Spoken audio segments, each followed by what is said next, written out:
Bali, sinubukan ko nang simulan mag-program. Sinetup ko yung Orange Pi, ininstall ng OS, kinonect at nag-SSH. Pero ano nga bang plano ko? Sa kabuuan, kailangan ko ng 3 program. Isa sa Orange Pi, isa sa server, at isa sa ESP32. Sa Orange Pi, ito yung magka-capture ng boses.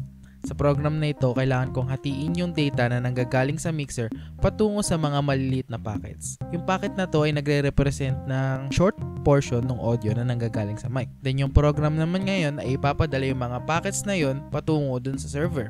Bala kong gumamit ng Rust bilang programming language dito. Sa server naman, simple lang yung server. Mag-act lang siya as middleman. Mag-aabang lang to ng mga packets na nanggagaling sa Orange Pi and ipapadala papuntang ESP32.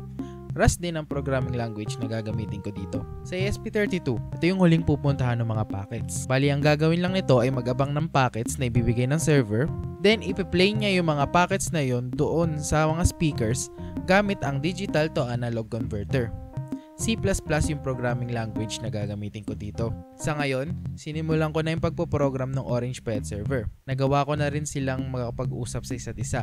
So bali yung Orange Pi and server ay nakakapag-send na ng data. Kung interesado ka sa project na to, follow ka na. Bala ko mag-upload every Tuesday and Friday.